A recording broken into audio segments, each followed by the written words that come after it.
Hello, hi.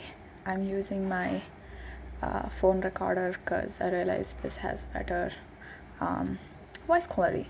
Anyways, hi. How's your quarantine going? I hope you all have found something to do, something productive to do between your quarantine time. And yeah, today I got this idea of recording my voice to my phone from Bertie Gilbert's video. So thank you, and watch his videos. I think it's amazing. His aesthetic is so beautiful and so calming, and yeah, I love him. And so um, the reason that I have not been making videos is because I'm struggling to find what sort of voice I want to be, or like what sort of videos do I want to make. And I don't know, I'm just so anxious about putting something out there that's not useful to someone, or like I want, if people watch my video, I want them to be able to take something out of it. And I hate that if I make something like weird and just ranty, people won't, I don't know, like it. I don't know what it is.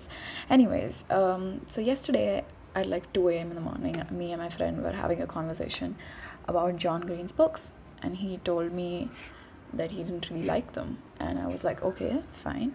And I was thinking, why do I like them?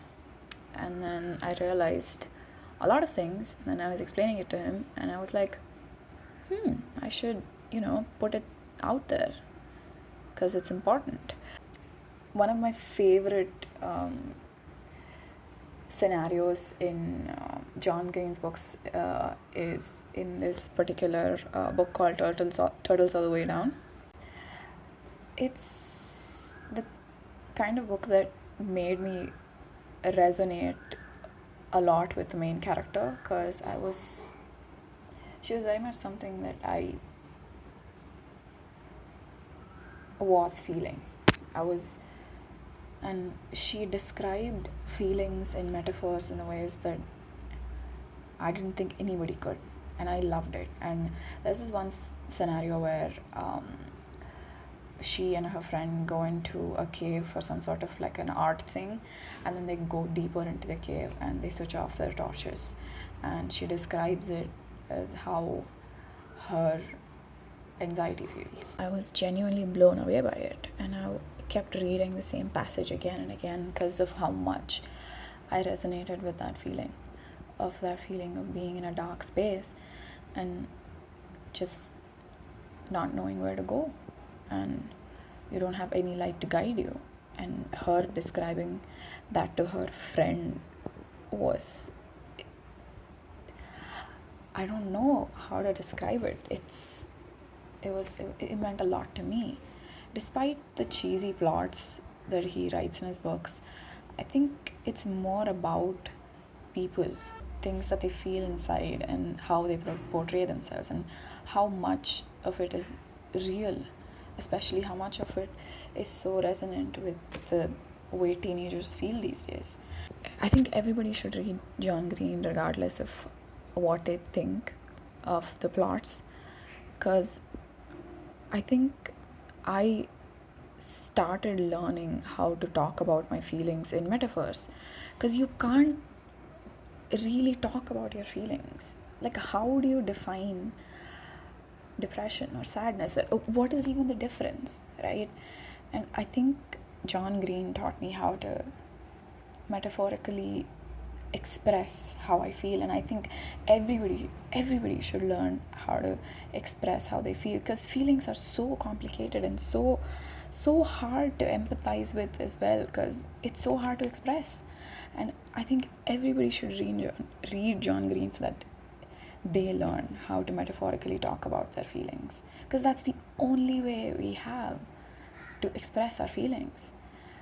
And yesterday when I was describing this to my friend, I just, yeah, it all just came crashing down when I was reading Paper Towns, The Fault in Our Stars, and like all of the books except for Looking for Alaska. I'd never read it because I was just, I don't know, I'm just scared of deaths, because I remember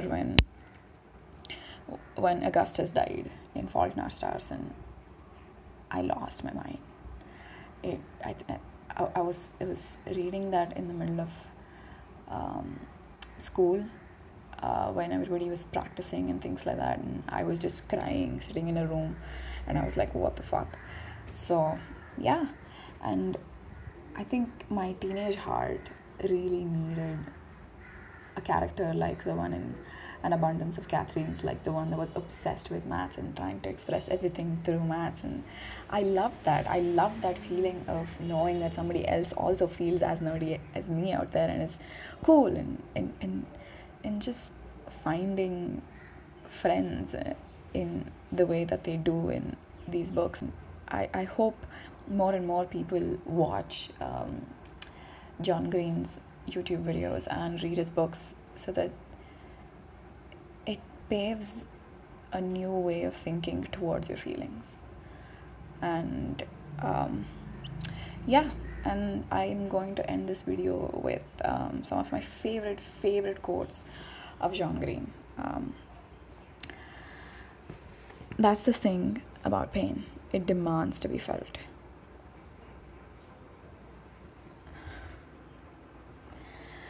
What a treacherous thing it is to believe that a person is more than a person. Especially this quote, because I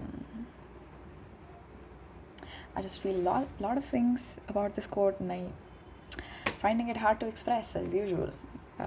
It it it it feels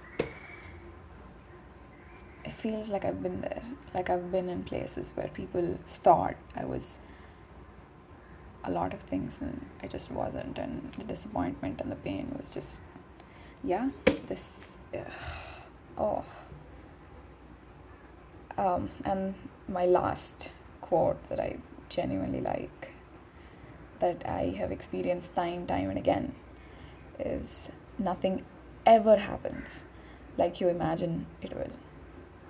I hope you enjoyed this, and I hope you're taking care of yourself, and yeah, have a great day and take care of yourselves. And I hope all of you are being at home and, you know, finding productive things to do with your time. Bye. And I think you'll be seeing more of my videos because I'm at home and I like this. So yeah, have a great day. Bye.